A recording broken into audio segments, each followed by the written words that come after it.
Aujourd'hui, on met les choses au clair. Pourquoi les variables publiques, c'est de la et les properties, c'est la vie?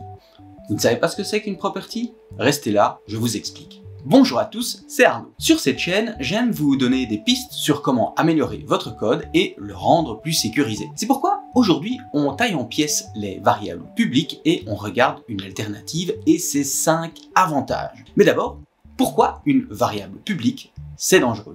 Le danger principal des variables publiques, eh bien, c'est que c'est super pratique. C'est seulement une ligne de code, c'est visible dans l'inspecteur, et s'il faut la modifier en dehors de la classe, ben hop, c'est directement disponible. Rapide, pratique, super. Mais vous commencez à le savoir. Si c'est facile, eh bien, c'est que cela vient avec un prix, celui de la sécurité. Le grand danger d'une variable publique, c'est que n'importe qui peut la modifier sans aucun contrôle. À partir du moment où vous référencez une instance d'une classe, vous pouvez modifier ces variables publiques, sans restriction ni vérification. Avouez que cela peut créer des problèmes. Regardons cela tout de suite.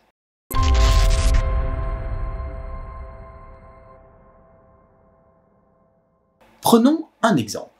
Imaginons que vous avez une classe PlayerData contenant certaines données de votre joueur, son prénom et son nom. Ces deux variables sont publiques et une classe PlayerDataReader sera capable de lire ces données si elle référence l'instance de la classe PlayerData. Mais elle sera aussi capable de modifier le nom du joueur, ce qui de 1 n'est pas sa responsabilité et de 2 clairement dangereux. On peut tout à fait contourner ce problème en rendant les variables privées et en créant une fonction publique getPlayerName qui nous donnera le nom de l'utilisateur. Et effectivement, cela fonctionne très bien. Mais cela peut s'avérer assez pénible à implémenter pour chacune de vos variables. Une alternative, c'est d'utiliser les properties. Une property est un membre d'une classe qui offre des moyens flexibles de lire et d'écrire dans une variable privée. C'est pas clair? Pas grave, prenons un exemple. Pour créer une property, vous pouvez utiliser le raccourci proposé par votre éditeur préféré. Tapez prop et valider. VS Code, Visual Studio ou Rider vont alors vous proposer un template de property. Précisez son type, son nom, et le tour est joué. Ce que vous voyez entre les accolades sont les getters et setters de la property.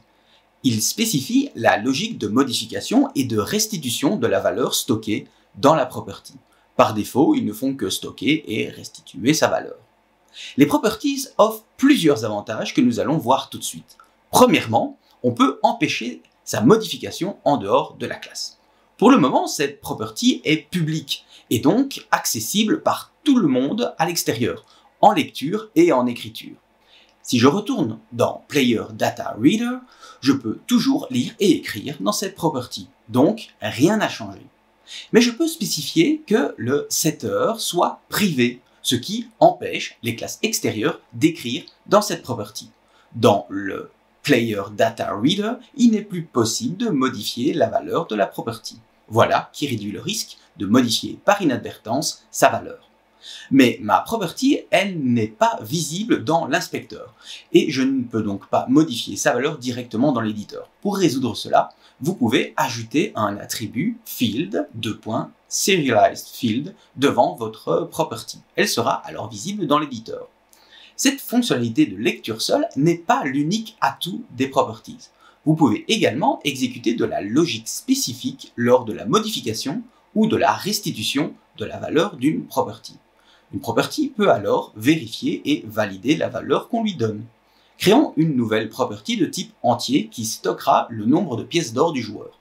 Dans le setter, on va vérifier si la valeur que l'on désire assigner, qui est toujours représentée par le nom value, est supérieure à 0. Si c'est le cas, on la stocke dans une variable privée playerCoins. Si value est inférieur à 0, on signale ce problème et on égale playerCoins à 0. Pour le setter, on se contente de renvoyer la valeur de playerCoins. Et voilà votre property capable de filtrer la valeur qu'on lui donne. Malheureusement, maintenant que nous avons inséré de la logique dans notre property, il n'est plus possible de l'avoir dans l'inspecteur. Utilisons l'attribut serializedField pour rendre la variable privée playerCoins visible et avoir accès à cette donnée dans l'éditeur. L'autre avantage de property, c'est le formatage. Vous pouvez aussi utiliser une property pour renvoyer une information sur mesure, calculée à partir d'autres variables de la classe. Imaginons que la quantité de points d'expérience du joueur soit stockée dans la variable playerXP. Je peux très bien créer une property playerCurrentLevel en lecture seule qui va calculer le niveau d'expérience du joueur en divisant l'XP par la quantité nécessaire pour franchir un niveau. Il existe encore un quatrième avantage des properties sur les variables publiques. Tant que je ne modifie pas le nom de ma property, je peux modifier sa logique sans que cela n'affecte les autres classes. Si la quantité d'XP à acquérir pour passer de niveau est maintenant de 2000, aucun souci, je n'ai qu'à modifier cela dans le calcul de la property. En réalité, la réflexion n'est pas vraiment dois-je choisir entre des variables publiques ou des properties. Essayez au maximum de limiter l'usage de variables publiques. Mais plus, dois-je utiliser des properties ou des fonctions? Car évidemment, tout ce que nous avons fait ici pourrait également être réalisé en créant des fonctions. Et cela ne pose aucun problème. Vous pouvez cependant garder cette règle en tête lorsque vous hésitez entre fonction et property. En général, une fonction représente une action appliquée à un objet. Une property représente une donnée que nous allons modifier ou lire. Bon, récapitulons. Vous avez vu 4 avantages des properties sur les variables publiques. Le premier avantage sécurisait la valeur d'une property en lecture seule. Le deuxième insérait de la logique lorsqu'on modifiait une property. Le troisième effectuait une opération lorsqu'on restituait la valeur d'une property ou créait une nouvelle valeur sur mesure. Le quatrième permettait de modifier le comportement d'une property sans que cela n'affecte d'autres scripts. Mais revenons quelques instants sur le premier avantage, la lecture seule. Une property en lecture seule n'est pas modifiable à l'extérieur de la classe. Or, il existe une infinité de situations où il est nécessaire qu'une classe extérieure puisse interagir avec les données d'une autre classe. La question devient donc comment limiter la modification de cette property à certaines classes et pas à d'autres. Pour reprendre notre exemple des pièces, si je mets son setter en lecture seule, personne, à part PlayerData, ne peut modifier sa valeur. Mais, par exemple, il faudrait que le joueur gagne des pièces à chaque fois qu'il entre en collision avec le GameObject représentant une pièce. On pourrait pour cela créer une fonction publique @coin qui augmenterait le nombre de pièces. Mais du coup, on se retrouve finalement dans le même cas de figure qu'avec une variable publique. Toute classe référençant PlayerData est capable de modifier le nombre de pièces. Et ce n'est pas bon. Pour résoudre ce souci, on va faire appel au cinquième avantage des properties. Elles peuvent faire partie d'une interface. Créons donc une interface iCoinsReader qui contient une property PlayerCoins, mais avec seulement le getter.